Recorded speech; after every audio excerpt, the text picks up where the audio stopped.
అందరికీ నమస్కారం. రైతు సోదరులకు, రైతు నేస్తం వీక్షకులకు, ప్రకృతి ప్రేమికులకు స్వాగతం. నేను హనుమంత్. ఈరోజు ఆదర్శ మహిళా ప్రకృతి వ్యవసాయ రైతును పరిచయం చేయడానికి ఆంధ్రప్రదేశ్ అల్లూరి సీతారామరాజు జిల్లా జీకేవీధి మండలం జర్రెల పంచాయతీ నిట్టమామిడిపాలెం గ్రామానికి రావడం జరిగింది.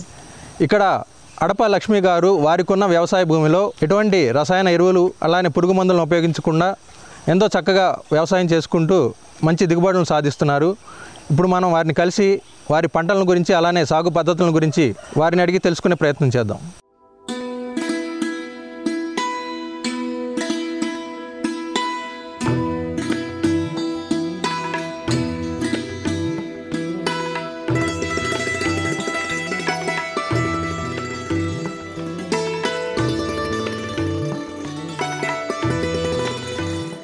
నమస్తే లక్ష్మి గారు. నమస్తే అండి. మీ ఫార్మింగ్ విషయాల్లోకి వెళ్ళే ముందు ఒకసారి మీ గురించి తెలియచేయండి. అంటే మీరు ఏమైనా చదువుకున్నారా? కంప్లీట్గా వ్యవసాయమేనండి? చదువుకున్నానండి, బీఈడి వరకు చదువుకున్నాను. మీ ఫ్యామిలీ, మీ బ్రదర్స్ సిస్టర్స్ ఎంతమంది? 3 బ్రదర్స్ అండి, ఒక సిస్టర్. ఓకే. అయితే అందరు చదువుకున్నారు? అందరు చదువుకున్నారండి. ఏదో జాబ్ వైపు వెళ్ళాలని కాకుండా వ్యవసాయం అంటే ఇంట్రెస్ట్ మీకు ఎలా ఏర్పడింది? నాన్నగారికి వ్యవసాయం అంటే చాలా ఇష్టం అండి. నాన్నగారు ఇప్పుడు లేరు కాబట్టి నాన్నగారు వ్యవసాయం నేను కాపాడుకోవాలి, అతను ఎంతో కష్టపడి సంపాదించిన కష్టాన్ని నేను కాపాడుకోవాలని జాబ్ వైపు వెళ్ళట్లేదు. మీకు ఈ వ్యవసాయ పనులు అంటే ఎప్పటి నుంచి బాగా అలవాటు? చిన్నప్పటి నుంచి చూస్తూ ఉన్నాను, ఇష్టంగా చేస్తాం. మరి ఇక్కడ మీరు ఈ పంటలు పండించడానికి ఏమన్నా రసాయనాలు కానీ ఏదైనా ఎరువులు, రాసాయనిక ఎరువులు కానీ పురుగు మందులు కానీ వేయాల్సిన అవసరం ఉంటుందా? అది అసలు ఎలా అండి? అలాంటివేమీ అవసరం లేదండి. ఎందుకంటే ఇక్కడ ప్రకృతి ఆకులు ఉంటాయి కదండి, అవే మాకు సరిపోతాయి. దట్టమైన అడవి ప్రాంతం, రకరకాల కొన్ని లక్షల రకాలైన ఆకులు ఉంటాయి. దాన్ని కుళ్ళిన ఆ సారంతోనే సరిపోతుంది, ఆకుల సారంతో. ఎంత విస్తీర్ణంలో మీరు ఈ ప్రకృతి వ్యవసాయం చేస్తున్నారు? ఓన్గా నేను 10 ఎకరాలు చేస్తున్నాను. మరి మీరు ఏమేమి పంటలు పండిస్తున్నారండి?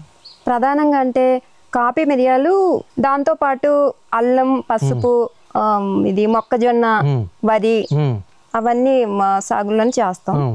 మాకు ఫ్రూట్స్ వెరైటీస్లో చెప్పాలంటే పనస, మామిడి, నిమ్మ, బొప్పాయి, ఇంకా చాలా వెరైటీస్ ఉన్నాయండి. అరటిపళ్ళు మాకు కావాల్సిందండి మేమే మా సాగులోనే పండించుకుంటాం. ప్రధానంగా కాఫీ, మిరియాలు అన్నారు కాబట్టి కమర్షియల్గా అవి వెళ్తున్నారు కాబట్టి వాటిని గురించి మనం చూద్దామండి. ముందుగా కాఫీ గురించి తెలుసుకుందాం. ఓకే.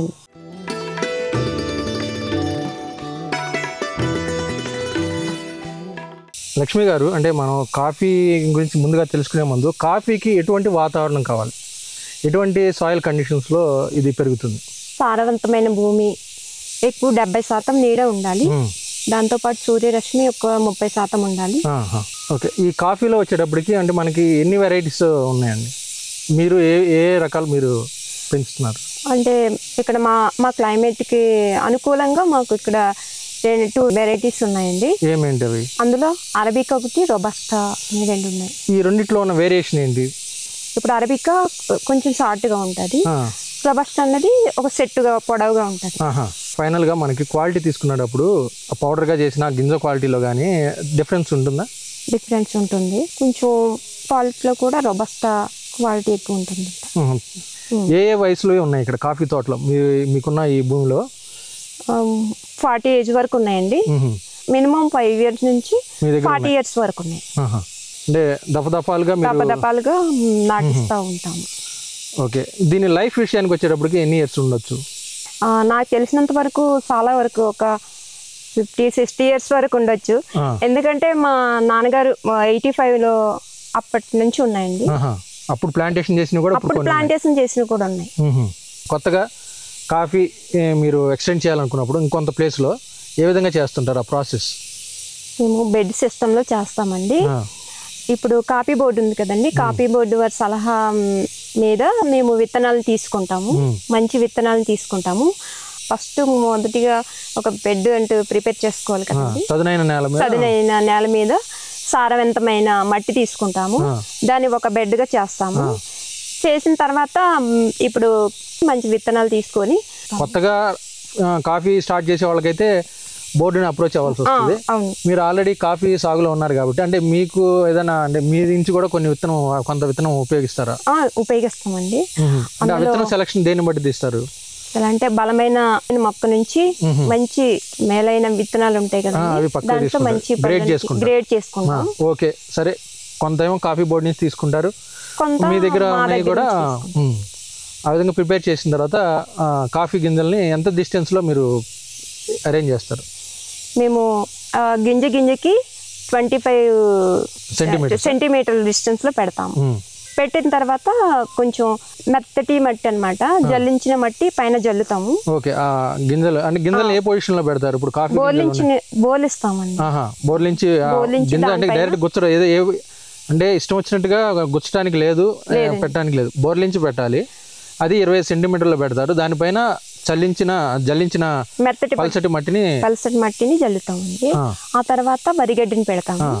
పెట్టిన తర్వాత కంటిన్యూగా 15 days వాటరింగ్ చేస్తాము. మార్నింగ్ ఈవినింగ్ వాటరింగ్ చేయాలి. మొలక రావడానికంటే 41 నుంచి 45 వరకు టోపీ దశలో మొక్క వస్తుంది. వచ్చిన మొక్కని మేము ట్రాన్స్పరెంట్ చేసుకోవాలండి. బ్యాగుల్లో ఇది పాలిథిన్ బ్యాగ్స్ ఉంటాయి కదా, చిన్న కవర్స్, దాంట్లో మట్టిని వేసి అది కూడా చిన్న మొక్కలను తీసుకెళ్ళి దానిలో మళ్ళీ ట్రాన్స్ప్లాంట్ చేస్తారు. మంచి మళ్ళీ ఎన్ని రోజులు పెంచుతారు ఆ కవర్ లో? ఆకులు వస్తాయి కదండి, 6 జతల ఆకులు రావాలి. అది ఎన్ని డేస్ పట్టినా ఒక 6 జతల ఆకులు వచ్చే వరకు చూసుకుంటారు. సుమారుగా ఎన్ని డేస్ పట్టొచ్చండి? 1 నెల 2 నెలలు పట్టిద్దా? అది ఎట్లా? 2 months పట్టొచ్చండి. ఈ కాఫీ ప్లాంటేషన్ చేసేది అంటే ఒక మొక్కకి మధ్య అంటే ఎంత డిస్టెన్స్ మెయింటైన్ చేస్తున్నారండి? మొక్కకి మొక్క అంటే వేసుకునే మొక్క రకాన్ని బట్టి ఉంటుందండి.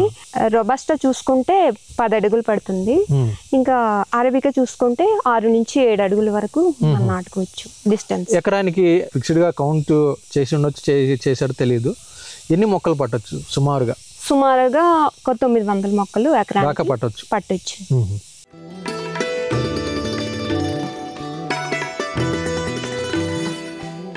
మీరు అంటే కాఫీ ప్లాంటేషన్ చేసిన తర్వాత దీనికి కాఫీ మొక్కలకి ఎలాంటి జాగ్రత్తలు తీసుకోవాలి? మాన్యూర్స్ ఏ విధంగా అందుతుంటాయి? మాన్యూర్స్ అంటే మొదట్లో అందిస్తామండి, పశువుల గత్తం అందిస్తాము. ఓకే. తర్వాత కలుపు మొక్కలు వచ్చినప్పుడు 3 years వరకు కలుపు మొక్కలు ఏమైనా ఉంటే దాని దగ్గరలో ఉంటే వేస్ట్ రాళ్ళు కానీ మొక్కలు కానీ తీసి పక్కన తొలగించేస్తామండి. మీకు కాపు ఎంత కాలానికి స్టార్ట్ అవుతుంది? అంటే మొక్క నాటిన తర్వాత అంటే ఎన్ని ఇయర్స్ కి కాపు మొదలవుతుంది? మొక్క నాటిన తర్వాత 3వ సంవత్సరం నుంచి మొదలవటం ఒక 3 years దగ్గర స్టార్ట్ అయింది. మనకి ఫుల్ ఫ్లెడ్జ్డ్ గా అంటే ఆ చెట్టుకి ఎంత దిగుబడి రావాలో అంత కావాలంటే ఇంకా ఎన్ని ఇయర్స్ పడుతుంది? 8 years పట్టేస్తుంది కంప్లీట్ గా. 8 years కి అసలు ఫుల్ ఫ్లెడ్జ్డ్ గా దిగుబడి స్టార్ట్ అయింది. దిగుబడి ఫుల్ గా స్టార్ట్ అవుతుంది. దీని సీజన్ ఎప్పుడు ఎట్లా ఉంటుందండి? అంటే కాఫీ మనకి అన్ని సమయాల్లో దీనికి కాఫీ కాయలు రావడం జరుగుతుందా, లేదంటే దీనికి పర్టికులర్ సీజన్ ఉంటుందా? వీటికి పర్టికులర్ గా సీజన్. పూత ఎప్పుడు మొదలవుతుంది మనకి? ఫైనల్ స్టేజ్ కి హార్వెస్ట్ చేసే స్టేజ్ కి రావడానికి ఎప్పుడు హార్వెస్ట్ జరుగుతుంటుంది? ఇప్పుడు స్టార్టింగ్ పూత అంటే మార్చి నెలలో పూత వచ్చి కంప్లీట్ గా ఇది ఏప్రిల్ నెలలో వస్తుందండి. తర్వాత గ్రీన్ గా కాయలు వస్తాయి, పిందెలు వస్తాయి, కాయలు గ్రీన్ గా మళ్ళీ కొద్దిగా కాయలు కొంతకాలం ఉంటాయి. నవంబర్ డిసెంబర్ లో పళ్ళు వస్తాయండి. ఏ కలర్ లోకి మారుతుంది అది పండు? అలా ఇలా గ్రీన్ గా వచ్చి ఆ తర్వాత అలా కలర్స్ కొంచెం బాగా రెడ్ గా వస్తాయి. రెడ్ గా వచ్చినట్లయితే మనల్ని ఫైనల్ గా రెడ్ కలర్ లోకి వస్తాయి. రెడ్ కలర్ లోకి వచ్చినాక హార్వెస్ట్ చేస్తారు. ఈ కాఫీ ఏదైతే ఉందో హార్వెస్ట్ ఏ విధంగా జరుగుతుందండి? అంటే ఒకేసారి హార్వెస్ట్ అనేది క్లోజ్ చేసేస్తారా, లేదంటే విడివిడిగా అంటే దఫాలుగా చేస్తామండి? 3 నుంచి 4 దఫాలుగా చేస్తాము. ఇప్పుడు నవంబర్ 1st అది ఏదైతే ఎర్రగా పండిందో దాన్ని బట్టి మీరు చూసుకుని హార్వెస్ట్ చేస్తారు. బాగా ఎర్రగా పండిని తీస్తాం మొదట్లో. దానికి అంటే ఎంతమంది వర్కర్స్ తోటి మీరు హార్వెస్ట్ చేస్తుంటారు? నాతో పాటు ఒక 10 members వస్తారు. మీరు ఉంటారు, మీతో పాటు ఒక 10 మంది వస్తారు, డైలీ వస్తారండి. మీరంటే సుమారుగా 10 ఎకరాలు మీ ఓన్ వ్యవసాయం ఉంది. అయితే ఎకరానికి తీసుకున్నట్లయితే ఈ హార్వెస్ట్ చేసిన పండు ఎంత దిగుబడి వస్తుందండి? ఎకరానికి చూసుకున్నట్లయితే 600 kgs వస్తుంది మినిమం. హైయెస్ట్ అంటే ఎక్కువ వస్తాయండి, 600 నుంచి 1000 kgs వరకు రావచ్చు. మధ్యలో ఉంటుంది ఆ పండు వెయిట్.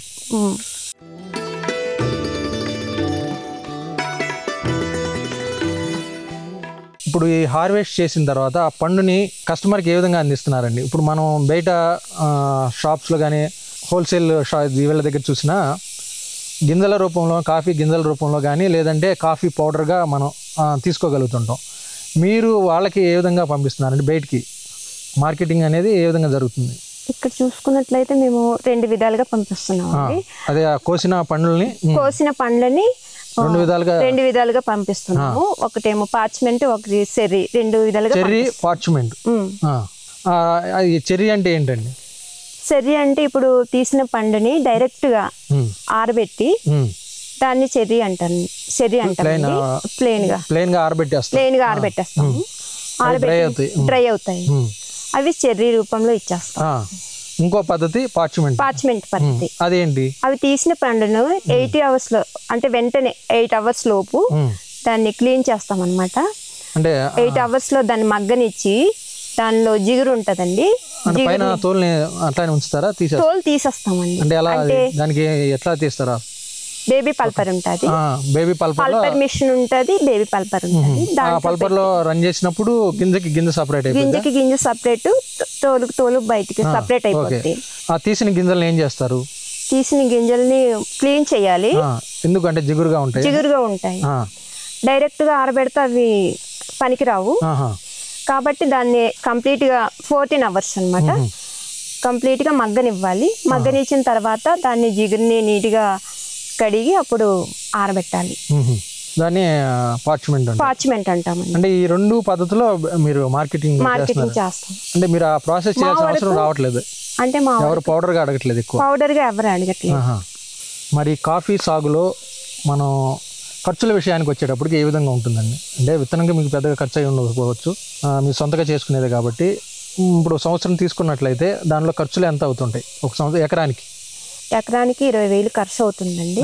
ఇప్పుడు కలుపు తీయడానికి, పళ్ళు తీయడానికి ఇట్లాంటివి ఉంటాయి కదండి. 20,000 ఖర్చు అవుతుంది ఎకరానికి. ఈ ఖర్చు పోను ఎంత ఆదాయం చూస్తున్నారు? 30 నుంచి ₹1,00,000 వస్తుంది. అంటే ఏదన్నా ప్రకృతి ఇబ్బంది పెడితే ఒక 30,000 వరకు ఖర్చులు పోను 30,000 వస్తుంది. అంత అనుకూలంగా ఉంటే ₹1,00,000 వరకు వస్తుంది. ఓకే అండి, మంచిది. అంటే మంచి ఆదాయం చూస్తున్నారు. అంటే మీరు చెప్పేది కేవలం ఈ కాఫీ నుంచే చెప్తున్నారు. అంటే మొత్తం మీద తీసుకున్నట్లయితే మీరు మంచి ఆదాయం చూస్తున్నారు మీకున్న ఈ 10 ఎకరాల్లో. మీరు ఒక మహిళా రైతు. మరి మీరు ఒక్కళ్ళే అంటే ఇంత కాఫీ తోటను కానీ ఇప్పుడు మిరియాల సాగుని తీసుకున్నా ఎలా మేనేజ్ చేయగలుగుతున్నారు? మీకు ఎవరి సపోర్ట్ ఉంటుంది? నాకు మా బ్రదర్స్ సపోర్ట్ ఉంటుందండి. ఫార్మింగ్ వైజ్ అంటే మా చిన్న బ్రదర్ హెల్ప్ చేస్తారు. తమ్ముడు నేను. మరి మార్కెటింగ్ వైజ్ మరి మీరు అంటే అప్రోచ్ అవ్వడం కానీ ఎవరినన్నా దానికి ఎవరు హెల్ప్ చేస్తారు? మా పెద్దన్నయ్య చూసుకుంటారండి. ఓకే. మా పెద్దన్నయ్య మార్కెట్ వైజ్ పండిన పంటని మార్కెట్ చేసే విషయంలో మీ అన్నయ్య హెల్ప్ చేస్తారు. ప్రజెంట్ అయితే మీరు ఈ కాఫీ సాగుని గురించి చాలా చక్కగా వివరాలు తెలియచేశారండి. మనం నెక్స్ట్ ఎపిసోడ్లో మీ మిరియాల సాగుని గురించి మన రైతు సోదరుల కోసం తెలియజేద్దాం. Thank you. ఈ వీడియో మీకు నచ్చితే లైక్ చేయండి, ఇతరులకు షేర్ చేయండి. వీడియోపై మీ అభిప్రాయాన్ని కామెంట్ రూపంలో తెలపండి. మరిన్ని వ్యవసాయ వీడియోల కోసం రైతు నేస్తం యూట్యూబ్ ఛానల్ ని సబ్స్క్రైబ్ చేయండి. పక్కనే ఉన్న గంట సింబల్ నొక్కి నోటిఫికేషన్స్ ద్వారా తాజా వీడియోల సమాచారం పొందండి.